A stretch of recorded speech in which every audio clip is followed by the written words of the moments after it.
Welcome back to Use It or Lose It, the podcast that slices through conservation nonsense and lays bare the real battle lines ahead of COP20 in Uzbekistan.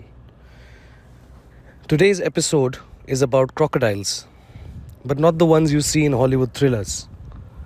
We're talking about the real political beast.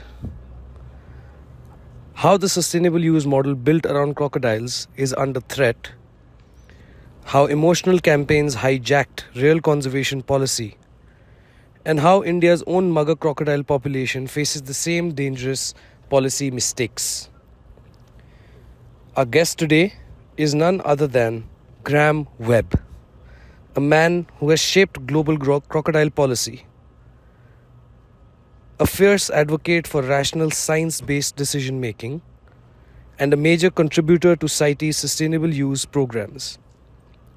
This episode is sharp, uncomfortable, and necessary.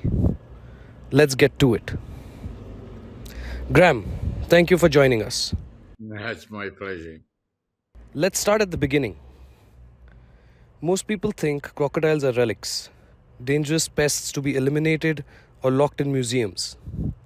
But you spent your life proving they're the opposite. One of the best examples of sustainable use conservation. So, how did crocodiles go from hunted nightmares to conservation icons? Well, look, if you go back historically, crocodiles, like all predators that ate people, were considered bad news, right through the history of humankind. So in the post-war era, the late 40s, 50s, 60s, the social license of the day was to kill crocodiles. They were a pest, as they were for a lot of other predators. And the fact that their skin had become valuable for fashion in the 1920s and was back up in demand after the war meant you could kill crocodiles and you could develop some sort of economic return, because crocodiles live in remote areas where economic development is normally hard. So right through that period, everyone thought this was a win-win situation. And so it wasn't until really the 1960s, the early 1960s, and to give credit where credit's due, the IUCN Red List, I think, had a lot to do with this, as did the spread of television around the world. Suddenly people started to question whether the tremendous effort that was taking place to hunt crocodiles around the world for their skins could cause species to go extinct. Now, nobody really knew what created extinction with a crocodile, but they knew that where they'd been hunted intensively, the populations had been really reduced so that the market couldn't get the skins. So it was not just the hunters saying we're having more trouble getting crocodiles, it was the market couldn't source skins. So it was clearly unsustainable what was happening, And so I guess in the 60s, this all started to change. And by the early 70s, in Northern Australia, where I've done most work, in the Northern Territory, in 1971, saltwater crocodiles were protected. And nobody knew what would happen. Nobody knew whether they'd reach some stage where they couldn't recover or whether they would recover. And if they did recover, how fast would they recover and what would happen? Because nobody had really studied the animals in depth.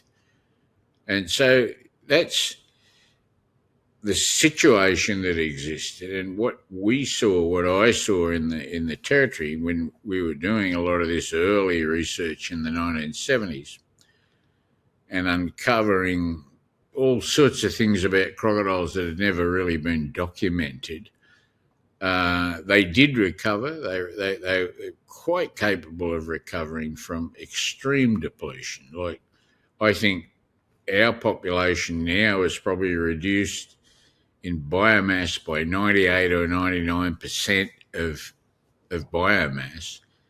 But by the end of the 1970s, they'd clearly recovered, recovering fast. Now, that brought with it a completely different problem, because predator conservation is about as hard as it gets, because your conservation effort is usually about rebuilding populations. But clearly, if you are successful at rebuilding them, and if you admit it, like a lot of people in conservation never admit success because their money goes away. But in reality, if you build up the populations of a predator, then they start eating people, and then everyone starts to want to get rid of them again. And so you end up in this vicious circle. And we came, in the Northern Territory, we came right into the middle of that, because when we were saying, yes, this is what a great success, look what's happened, we've built. Well, suddenly all these people are saying, well, they haven't really built it up. They're not really, are you really sure? You know, it was the most ridiculous argument coming out from a lot of researchers and NGOs and all these people that had grave difficulty accepting that the scientific data was unequivocal, that there'd been a massive recovery and you could predict what was going to happen. It wasn't like the recovery of sea turtles, where you can't tell it's recovered until the adult nesting population starts to increase.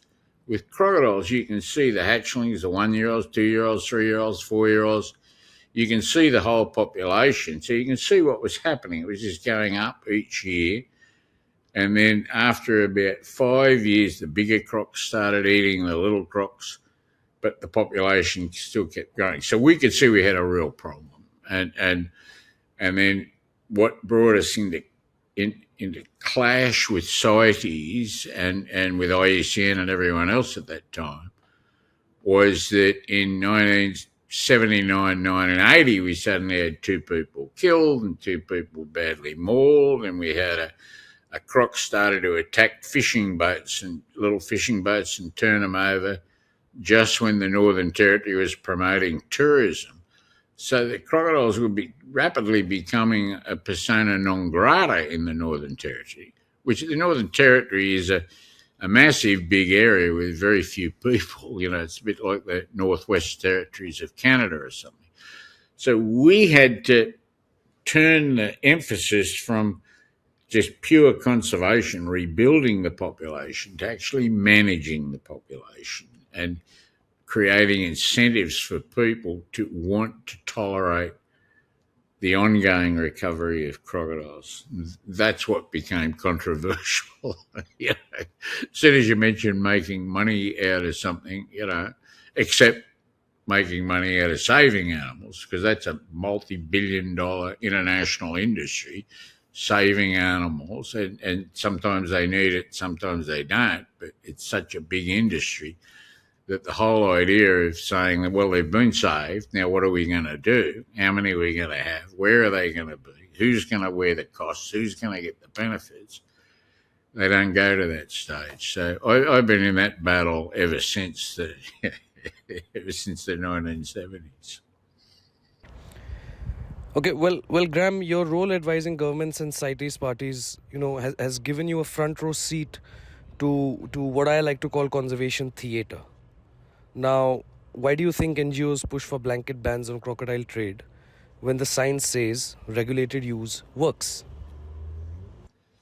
Like human wildlife conflict, or human crocodile conflict, for one of the better words, is such a context specific thing. You know, like in the Northern Territory is, something of a first world country, even though we've got a large population of Indigenous people, the biggest in Australia. I think it's 31% of the population is Indigenous. People don't have to do their washing in the river, get water from the river, live in little tiny canoes to try and catch some fish to eat. They don't have to do that. So we don't have the exposure of people and crocodiles. So I guess what we did in our context in 1979, 1980, we brought in, number one, a public education program. We got rid of all this nonsense that crocs weren't recovering. You know, that they were clearly recovering. They were dangerous animals, but they were interesting animals. We took crocodiles around to every school child in the whole of the top end of the Northern Territory got to play with a crocodile, hold a crocodile, learn about crocodiles. Public education was a really big issue. The second one we brought in was a problem crocodile program. The biggest area where people are concentrated is Darwin Harbour, the city of Darwin. And we basically said there is no place for crocodiles in Darwin Harbour because basically the probability of an attack on people is the highest. And from a crocodile point of view, the probability of a political knee-jerk reaction is highest if someone gets taken in Darwin. That's still the case, you know, all these years later. So we had a problem crocodile program that any crocodile that came into Darwin Harbour was taken out. Now, initially they went into farms, I'll get to that, but now they're just recycled and turned into meat and skins and just sold. So we take out of Darwin Harbour, so far I think we've taken out maybe 8,000 saltwater crocodiles, about 250, 300 a year move in and we take them out. Outside of Darwin Harbour, the crocodiles are maintained in their wild situation and they're very abundant. The population now is fully recovered back to where we think it was at the time of when the intense hunting started back in the 40s. They're very dense in some areas, and so we maintain a very big wild population, but we don't hesitate to take animals out of Darwin Harbour if they come in or other places where there's a problem. We don't mess with it now. We just take them out, get it out, because and this is pretty common, like in Florida, I think they take out 6,000 problem alligators a year. You can't mess with this stuff. You know, when you got people's lives, I guess lives matter more in some countries than other countries, but in our country, lives do matter. And when it comes to making a decision between a crocodile and a human, invariably in the Northern Territory, we'll make the decision for humans. Doesn't make any difference to the crocodiles. They've recovered. The biggest predator on crocodiles is other crocodiles. So it doesn't matter. Taking a crocodile out is nothing. It's like, you know, picking a carrot out of the garden. It's just not a big issue. If people want to roll around in Sydney or Melbourne in the urban centres, you know, wishing they were in bed cuddled up to a crocodile, well, that's good for them, but they're not living with crocodiles. You know, crocodiles are hard animals to live with, especially big saltwater crocodiles. Some of the other species are not. Now, that's our unique situation. The other one was we developed crocodile farming and ranching. And the idea there was landowners were able to sell eggs into the farms, so they get money for having crocodiles on their property rather than just suffering. And all sorts of people are involved in that, especially Indigenous people in remote areas. And it's very difficult to get economic development in those areas. So these three things, public education, problem crocodile program, and the whole commercialisation of crocodiles have been the three arms of management. After the conservation phase, we went into the management phase, and it was very pragmatic. It wasn't all these stupid questions people ask that people often just have no understanding of how wild populations actually work, how dynamic they are. I said, oh, what about this? And what about this? And what about this? And the answer to that is if it happens, we'll do something about it. But we're not going to hold up the whole process and get people eating while some tiny little remote possibility is checked. It's been very successful. The population has now completely recovered. And that's very rare for a serious predator to have them recovered across their complete historical range in the Northern Territory. The most abundant in Australia is in the Northern Territory. There's maybe 100,000 in the wild population now. And that's, as far as we know, what we think was ever there.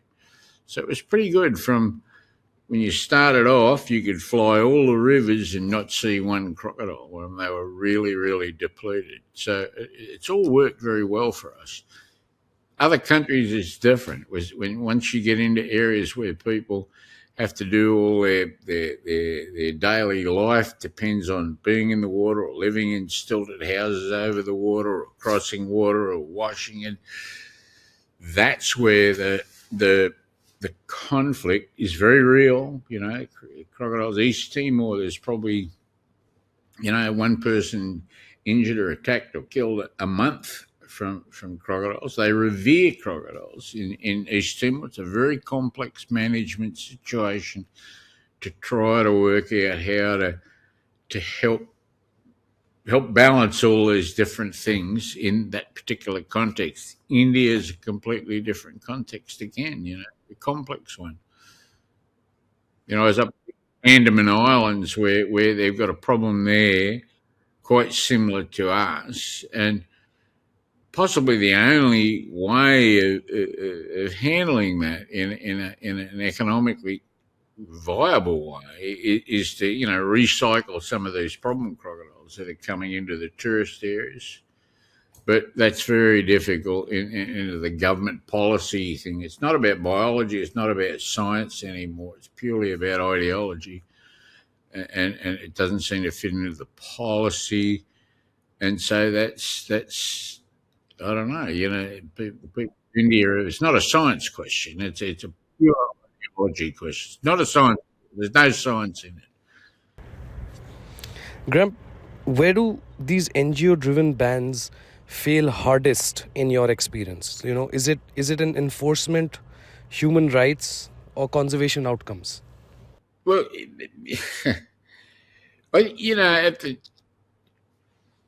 at the first draft of CITES basically came from IUCN. They're the same people who put out the red list. And there were legitimate concerns that the rate of decline of a bunch of species in trade, crocodiles, sea turtles, because there were sea turtle factories, basically. It was high-level commercialisation, not the indigenous guy killing a turtle and eating it. That hasn't changed. But you had canning factories and things like this, is more and more and more. So you had things like spotted cats going for coats. In the 60s, these were the big issues where trade was intimately involved. And when they had the first meeting of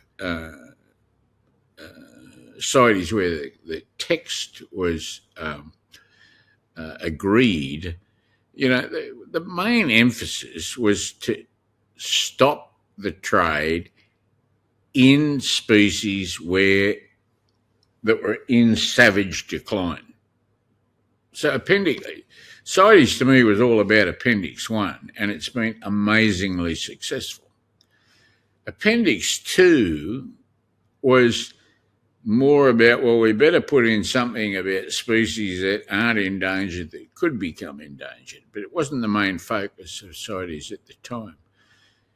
CITES has been amazingly successful in the species that there was genuine concern about they were on the way out, even though there was hardly any data on populations or people didn't know anything about a lot of these species. They just thought numerically they're going right down, we've got to stop it. It was very valuable from that point of view. Appendix 2 is was supposed to be about the individual parties with their own CITES management authorities and their own CITES scientific authorities, basically managing species that sort of there was some question as to whether they were, likely to become on Appendix 1. Like, there's species are saying we don't want them to go onto Appendix 1. We're not sure what the situation is. What's happened over time is the whole system has sort of been thrown on its ears by all sorts of largely non-government environmentalist type things. There's a whole lot of species have been put onto the appendices of CITES that just should never be there. That's for sure. What I mean, if you look at the commercial marine fisheries, well, that's got to be one of the greatest examples where you've got some of the world's real experts through FAO fisheries spending a lot of money getting together and looking at these proposals and giving you hardcore scientific information that these animals are not in danger of extinction. And then you've got all these outside forces going around convincing people, well, we should put them on anyway. This is a good thing to do. It's not a good thing to do. It's a silly thing to do. If you're going to start using rubbish data to put stuff on the appendices, you're doing it for other reasons. You're doing it to make any commercial harvesting that much more difficult, that much more the regulations, that much more difficult. It's all to do with ideology. And I get really angry with it because the things like the red list now with their decline criteria are a hopeless indication of extinction risk, absolutely hopeless. And no fisheries management, I don't think worldwide, would consider the red list assessment of the decline criteria to be a measure of extinction risk. So what happens, you get all these people using these sloppy criteria and saying, oh, well, we think it's endangered or it's vulnerable, or it's critically endangered, like it's a rough indication. Then suddenly you get to CITES and that's being treated as though it was some definitive measure. Well, it's not a definitive measure. It's a very, very sloppy guide that has its uses, but it's being misused all over the world. So CITES is being clogged up with all sorts of species, in my opinion, shouldn't be there. CITES is not a treaty that was designed to manage the world's wildlife. It has none of the language that you would have in any treaty. It doesn't even mention the word sustainability or sustain. It doesn't have any of the criteria that any wildlife management people would consider. And when it was drafted, there weren't wildlife management people involved. There weren't foresters involved. There weren't fisheries people involved. There weren't really the wildlife management, the big programs involved. So it was all about stopping trade in species that were going extinct. And so it's very complicated. People are trying to use CITES for reasons it was never designed to do. That's my opinion of the whole thing. And some people think, oh, we'll get everything on CITES, we'll manage the whole, It can't work. It can't work because you just can't really, it has none of the equipment necessary to actually manage species, That should be up to the parties anyway, not that's their responsibility, not everybody else. Now you've got into this situation, you're way back to the colonial times, where now if a country wants to do something, they've got to put the results out and everyone else can say, well, we're not going to accept it or we're going to accept it. It was never designed to do that. It was designed with respect of the individual nations and respect for those nations.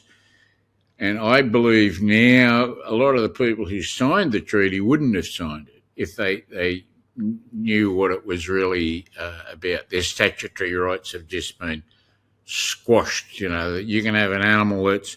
I tell you what, I'm sitting in Saba at the moment. We went down to the market today, the vegetable market, and there was some fruit that I'd never seen before, tarap or something like that.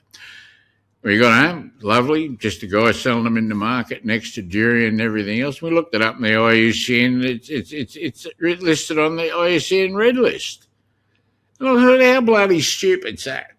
Like that's the sort of stuff that's just so stupid that you know people are busting to get things on this red list so they can use it for the wrong purpose. So it's just needs to be tightened up. The red list has an important role to play, but it's sure not a role about actual real extinction risk and the real need to list things on CITES. That requires wildlife management skills, and wildlife management is a science itself. Okay, there's politics involved, but it's a science in its own right. It's wildlife like wildlife biology is about population dynamics. You know, how fast they breed, how fast they grow, how fast they die, how fast they, you know, if you're really good, you get some sort of crappy model at the end that tells you how they might link together. Wildlife management is about dynamic populations. When you start to harvest the population, how everything changes, you know how the population itself adapts. And so these two things get all mixed up in CITES. You know, you find animals that are very capable of withstanding all sorts of perturbations. Otherwise, they'd have gone extinct. And, you know, just about every living species has already gone through, you know, 100 metres sea level rise and massive climate change over the last 12,000 years. So they're not going to die from whatever's happening now. Okay, they'll move around, they'll change, there'll be changes, but it's not going to be, you know, biodiversity catastrophe, in my opinion. There's just so much hype today. It's all about this massive industry that lives. Wildlife managers, foresters, fishermen, they're the people who know how to manage wildlife. And they're the professionals that we need to go to. So, at Wild Origins India, we see a haunting parallel to your work with crocodiles globally. India faces a mugger overpopulation problem. You know, thousands bred at the Madras Crocodile Bank Trust with no sustainable use plan in place. Meanwhile, the CITES trade ban cuts off legitimate market access, making the whole effort sort of ineffective and isolating local communities. Now, Grahame, from your perspective, how does something like the Madras Crocodile Bank Trust reflect the same fundamental mistake you've seen in policy discussions worldwide? Well,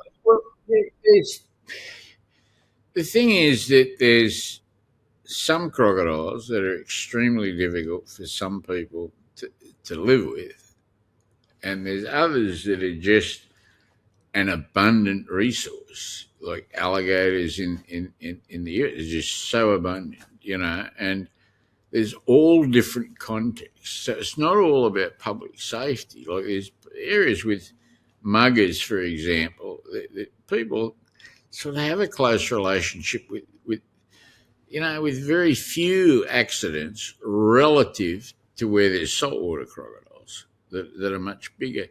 So I don't. There's no silver bullet in this. You know, CITES can play a role. CITES has played a huge role with crocodiles because crocodiles are one of usually at most meetings there have been proposals, and they're normally about taking animals down from Appendix 1 to Appendix 2 so they can be used. And normally at every meeting pretty much there's all sorts of resolutions about helping make the trade in crocodiles work better. And so it's been very positive with crocodiles. CITES has played a very positive role. But still, there are a lot of huge number of NGOs that are just totally opposed to people using crocodiles. And they mount tremendous campaigns against the companies that do. They don't realise that in places like where we are, the whole conservation program is driven by the end result, which is the skins going into the marketplace and there's a market. So a lot of fashion companies have been hit by these big, I think they're doing something really. The funny part is they think they're doing something morally and ethically right. And they think they're doing something that's consistent with the UN Sustainable Development Goals, and they're doing the exact opposite. They're totally destroying any chance of local people benefiting. And if anything, it's going to favour, closed cycle captive breeding farms in Spain or somewhere. The people you want to benefit from wildlife are the people who are living with wildlife. It's not the people in the cities that are distant, they're eating their salad sandwiches or whatever they're having. I'm not interested in that, people. The world's gone from 30% urban to 65% urban since 1960. All the political power is becoming in urban centres, and there's no respect for rural people. There's a gross generalisation. Because rural people aren't in their life anymore. They never have to meet one. They never have to see one. They never have to, they go into a supermarket. They do all their hunting and gathering in supermarkets. They don't look at a piece of meat and think, a farmer grew that. Or look at a vegetable and think, they don't. They think there's some guy at the back sticking the scales on a fish with super glue or something. It's lost its relationship to nature completely.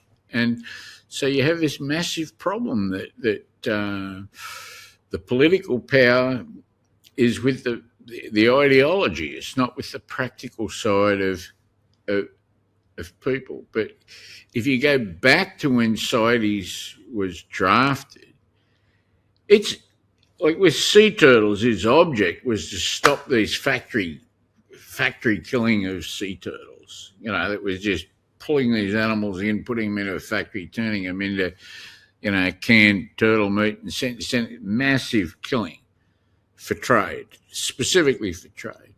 It wasn't actually about stopping some indigenous guy eating a sea turtle, as he's been doing for the last, 20 or 30,000 years.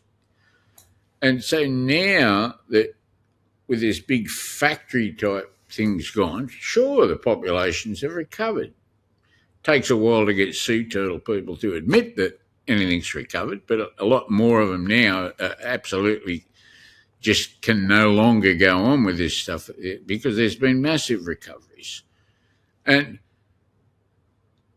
still there's this blockade against even traditional people being able to use for ceremonial purposes in some countries. Others, like in the north of Australia, there's been no change in the number of sea turtles killed every year by indigenous people. I don't know, maybe, I think someone said in the Torres Strait it's maybe 5,000. It's maybe another couple of thousand across the north.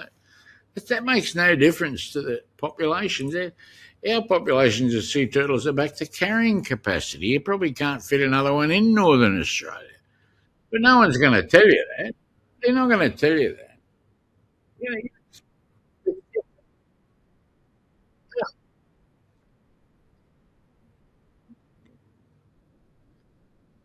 Well, no, I don't think it. I honestly think that a lot of the people working on sea turtles are so hesitant to let people know that there is no longer an endangered species problem. Like some of these, you could take the Russian, NATO, US, China, Army, Navy, and Air Force using nuclear weapons And you still couldn't get rid of some of these species. So why is the average housewife in Sydney wandering around thinking, oh, if I blink my eye, the sea turtles will go extinct? Well, one was caught in a shark net. Oh my God, what a tragedy. It's nothing. It's nothing. Tiger sharks are probably eating more sea turtles than all the bloody nets put together. It's just nobody that this people are not telling the public the truth. And they're not telling them the truth because they're all making money out of it. Basically, they're getting big budgets to do all this stuff over and over again. The days of scientists being honest with the public are gone. Gone. The whole thing's become an economic uh, cell of part of the social economy. You build up and you get everyone interested in, some conservation thing that in reality probably doesn't exist. And suddenly there's money coming in, you're making a fortune. It's a crazy reality. We've got the world is going through this, and I don't know how they're going to resolve it because you've normally got like a resource economy and a social economy. Now, the resource economy, if you want to do something in there to make money, you got to invest in something. You got to grow trees or mine something or make something or employ people. You got to invest a lot of money, and then you got to take all the risks involved. And if it works, you pay tax, and half the businesses probably go broke anyway. But the other side's the social economy. To do well in the social economy, you get 2 bottles of wine, 3 glasses, and you sit down at night and say, what is an issue we can bring up on the social media that we can create moral outrage about? And then we can go to the politicians and make out if they don't agree with us, they're immoral. And so they'll start handling money. And within a couple of hours, you've invested nothing. And you've got some new thing that suddenly popped out that, God, the lesser speckled reed wobbler is disappearing from something or other. And suddenly there's 20, 30, 50, $100,000 coming in from somewhere. You're away in business with no investment. And that's the problem. This social economy is just taken over from the resource economy. In Australia, the social economy is way bigger than the resource economy. I don't know how we're going to, we're borrowing money to pay the social economy because you name it, every social problem, every social problem, including all the environmental, most of the environmental problems, there's an expectation that somehow the taxpayer will put all their money into solving that problem because it exists. Some social problems exist, and sometimes you've got to say, yeah, it's a really bad problem, but we can't afford to solve it. India must be full of problems like that. There must be, huge social problems that nobody can do anything about. If they were in Australia, we'd be running around building new mines to get the money to deal with it. It's like the context in India is a really tough context. Like it is it's a massive country with all sorts of uh, tremendous things about it, and it is really challenging. It'd be for anybody to work out a management regime for any predator there, because the end result is that uh, if it gets out of balance, there's going to be a lot of problems, and there's no way of keeping it in balance unless you work out how many you're going to have, where are they going to be, who's going to benefit, and who's going to pay the costs. And you've got to do that very openly, and it's I imagine it's exceptionally difficult to do that in India. Well, I know it. Let's talk specifics. Some COP20 proposals push for bans on sharks, manta rays, and crocodiles. In your view, what happens when CITES approves a ban based not on science but on emotions and optics? Well, this is what certainly is what's happened with sharks. It's certainly what's happened with commercial marine fisheries. It's not based on science. It's not based on science. It's based on imagery and the politics at home. There's a lot of money goes into these campaigns.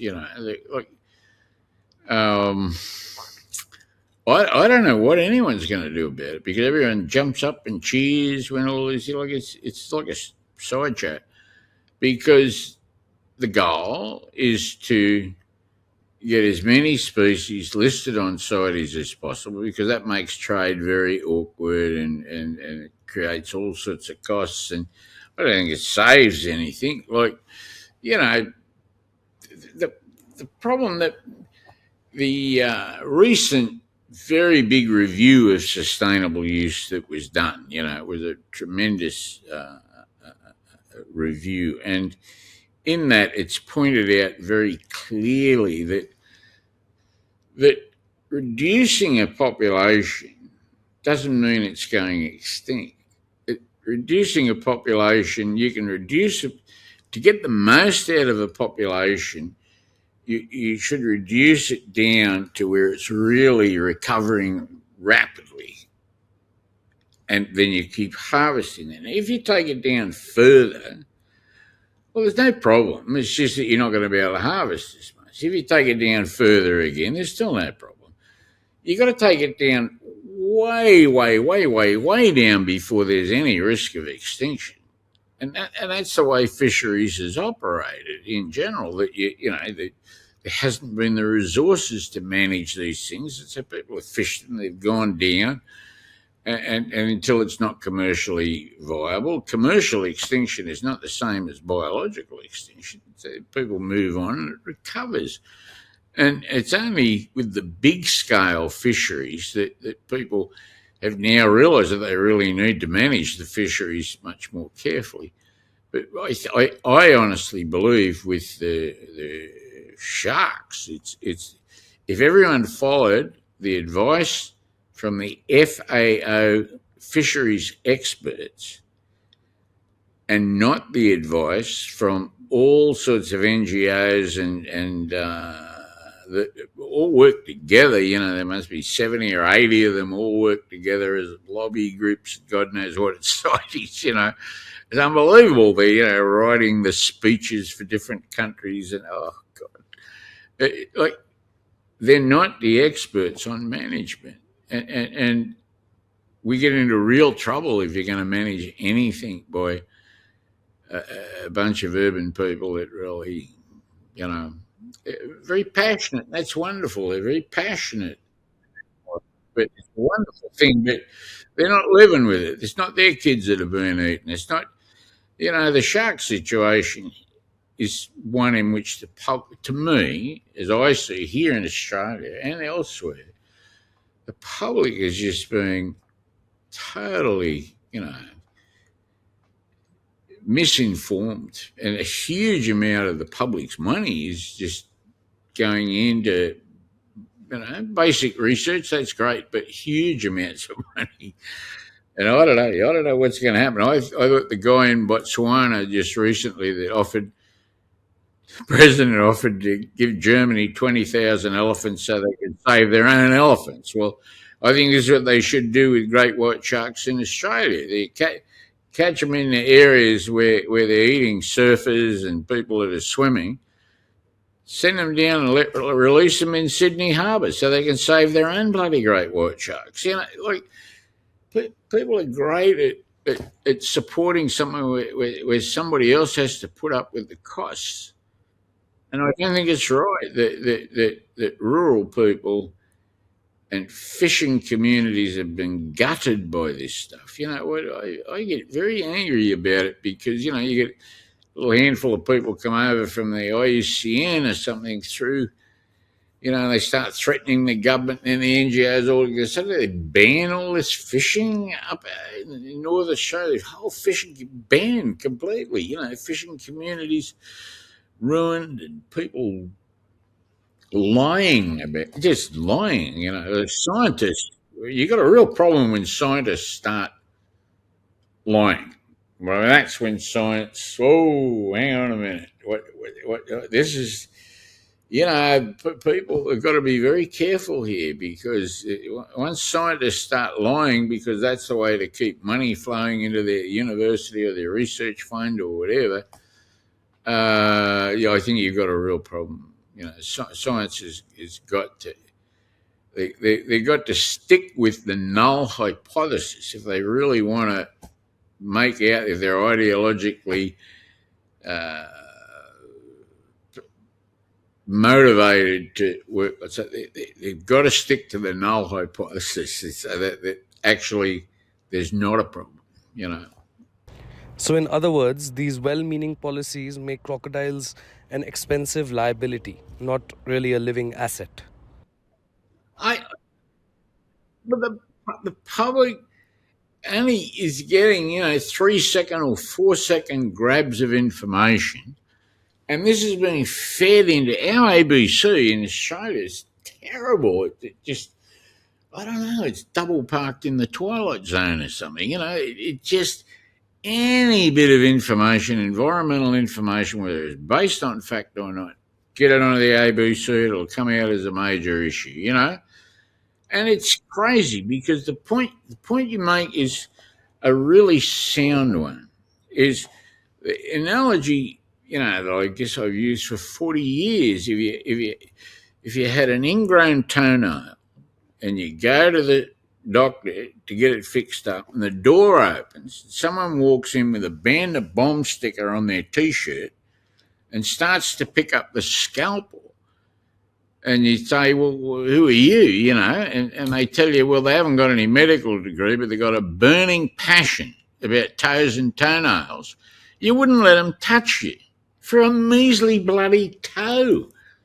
You expect someone to be a fully trained doctor with his degrees on the wall and everything else for the damn toenail. You go to something that's so much more important that can affect thousands of lives, some of these decisions, and you just take whoever comes in because of their burning passion. That It's exactly the same analogy you said with the aircraft. And so the problem is the assumption that wildlife biology equips you to be an expert in wildlife management. Now, wildlife biology, the variables are all animalistic. Their rates of reproduction, rates of immigration, rates of mortality, rates of emigration. And that's it. That's the wildlife biology side. Wildlife management involves all these variables, plus all the human variables, all the economic variables, all the social variables, all the religious variables, all the cultural variables. Somebody's got to weave this together to work out how to manage this population. How are we going to do this so nobody has to there's balance and equity in costs and benefits. Now, it's a very specialised field. Unfortunately, a lot of the people working on a lot of these little individual animals are basically wildlife biologists and not wildlife managers. Wildlife managers sit back, they're dealing with totally wicked problems with so many variables. And what I mean, it takes a different set of skills. And like, if you don't fundamentally like people, if you think that people are the enemy, well, don't get into wildlife management. Like, go tune pianos or something, because you'll never achieve anything in wildlife management if you're not fundamentally a person who loves other people and can appreciate the different contexts and the complex cultures and the interwovenness of everything. And still, you've got to try and make it work. And so you have this very complex management situation, and you have people over here sometimes with a bit of biology degree, sometimes with none. Sometimes they're just in an NGO that's working out how to get more money. they can attack something that attacks a whole program over here, and suddenly a whole program can collapse for the wrong reasons. So ideological reasons. So I myself, I think David Morgan's written a new history of CITES, which I think will be very, very good. And I think there needs to be a bit of a rethink about, are they going to keep pushing CITES into areas that it was not designed to go into, or are they going to concentrate on the areas where it's done extremely well, which is on Appendix 1 species, in my opinion, where it's achieved a lot of its goals and it deserves massive accolades, What would you say to a policymaker who thinks the symbolic value of banning trade outweighs the measurable outcomes of sustainable use? Oh, wow. There's a couple of things that I'd mention in this context. If you go to any government anywhere in the world and you've got two species that you perceive to have the same conservation problem, one has got commercial consequences and the other doesn't.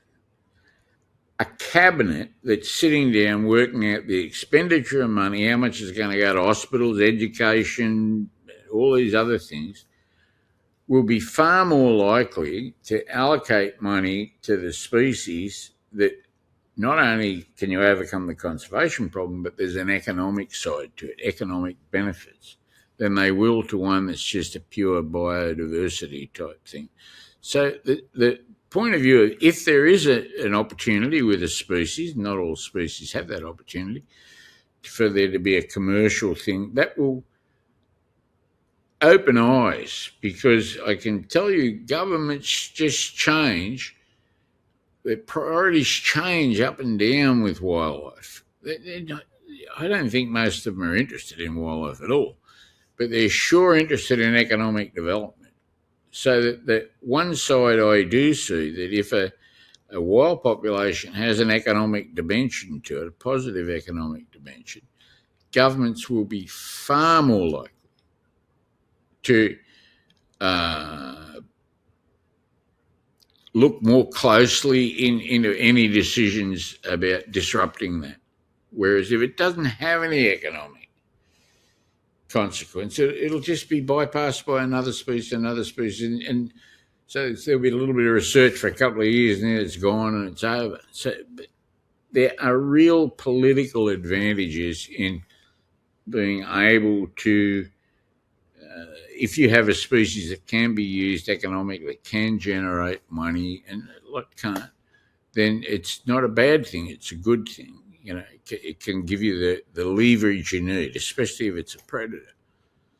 I'm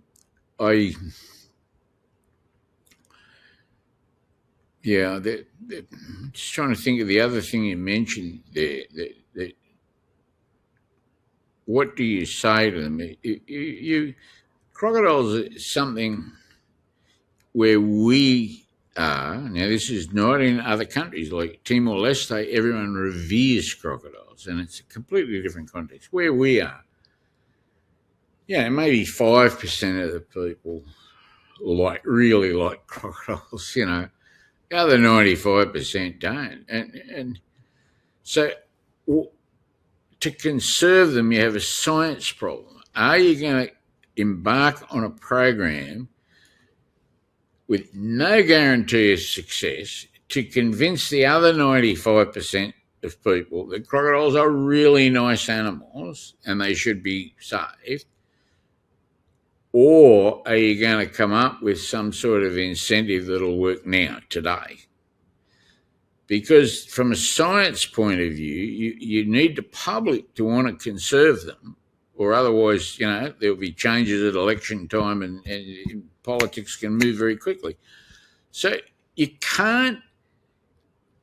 A basic tenet on science is that the solution and the problem have got to be at the same level of resolution or the same time scale. You come to me and say we're going to convert the whole population So they're all going to love crocodiles, and then we can be able to conserve it. Well, that's going to take a couple of 100 years with no guarantee of success. And so there's not going to be any by the time you get there. Or you go in and you say, we've got to conserve crocodile. Let's do something now with the people there that works. The two words with conservation, and Dan Natush expressed this very clearly, there's two words, what works. Because what works in the Northern Territory is not going to work in India, it's not going to work in Timor-Leste, it's not going to work in Papua New Guinea, and there'll be something else that works there that doesn't work here, doesn't work. This is the science of wildlife management. This is the tailoring of management. It's very clear. There's nothing complicated about it. Cut all the nonsense out of it. It's how many, where are they going to be, what are the costs and what are the benefits to whom. It's very surgical. It can be. It's still complex. And that's the part that's very difficult to get through. People think that just because someone studied, I don't know, some whatever it is, that somehow they know how to manage them. Well, how bloody stupid's that? You could go into Woolworths and you could study carrots and bananas. It doesn't make you able to grow them. You know, you're only looking at one part of it. This is a very complex thing. And CITES is not equipped to handle this side of things. It was never designed to. It was designed to stop trade making species extinct. That people had, fair idea were going extinct, were critically depleted. Once you get into this area where they're not, you're into a wildlife management area, and it can and should be left more to the parties to work out how they're going to manage their own wildlife, instead of having Germany talking about something that's happening in Argentina or Colombia talking about something that's happening in Australia. Well, I mean, give me a break. They've got to have confidence in the parties. This was a convention of equal parties. And the fundamental principles are people are the best protectors of their own wildlife. This was not meant to be another extension of colonialism. And that's what's happened. You've got all these rats with a gold tooth, that are going around. That's the way I always see it. I love it, and there's some wonderful people involved on all sides in CITES. But some of the smartest people I've met and some of the dumbest, but it's a bit of a trade show, I'm afraid. What Grahame Webb shows us today is clear and simple. Science-based sustainable use beats emotional bans every single time. Trade bans don't stop poaching, they fuel it. Conservation only survives when people have a reason to protect wildlife. As COP20 approaches, the choice is undeniable. Bans that alienate communities or policies that empower them to protect wildlife sustainably. Because if wildlife has no value to people, it will not survive. This is use it or lose it.